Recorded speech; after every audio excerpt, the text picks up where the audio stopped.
Voilà. Et la célébrité, mon Dieu, c'est quelque chose d'extrêmement dangereux.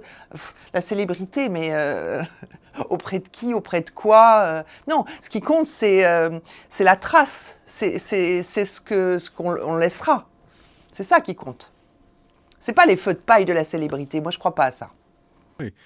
Enfin, ça n'est pas toujours un feu de paille. D'ailleurs, il y a énormément de gens célèbres qu'on connaît tous, enfin, au-delà de Nicolas Hulot, bien sûr, qui n'a jamais vraiment été célèbre pour des raisons, disons, très glamour. Et c'était un journaliste.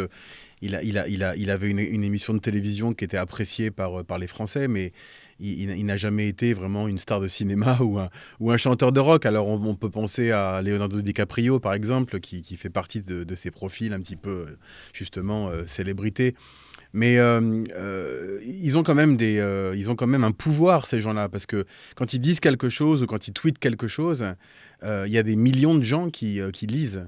Et donc, je trouve que la célébrité, c'est quelque chose qui peut être mis au profit de ces causes. Et vous avez raison, Christine, dans ces cas-là, eh bien, que les stars utilisent leur stardom, leur statut d'icône nationale ou mondiale pour faire avancer ces agendas. Je trouve que c'est tout à fait méritoire, hein. Oui, mais on en revient toujours à cette question d'histoire, de narration qui est fondamentale. En fait, les gens adhèrent à une histoire.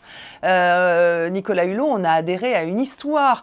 Plus récemment, j'aime à parler beaucoup de Camille Etienne. Camille Etienne, ça fait partie de ces jeunes égéries du mouvement Youth for Climate auprès de Greta Thunberg. Donc c'est vraiment... Et Camille, elle est montée en puissance parce qu'elle a une histoire à raconter.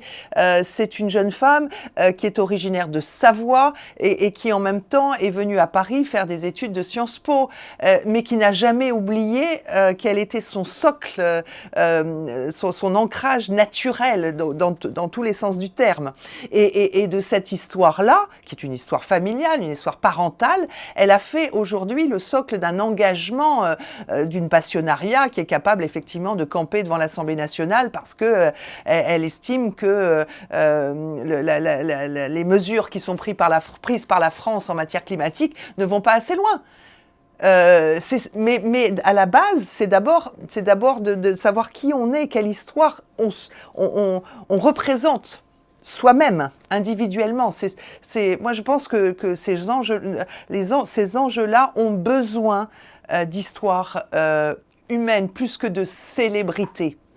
Moi, pourquoi je me méfie beaucoup de cette histoire de célébrité ? Parce que comme je peux me méfier, et ça, on en parlera tout à l'heure beaucoup, c'est pour ça que j'ai écrit une nouvelle série qui s'appelle L'autre voyage. Je me méfie beaucoup du prisme des réseaux sociaux, parce que c'est un raccourci de la pensée, c'est un raccourci de la pensée. Il faut aller derrière les réseaux sociaux, il faut aller voir ce qu'il y a derrière, comme Alice au pays des merveilles est allée voir ce qu'il y avait derrière le miroir.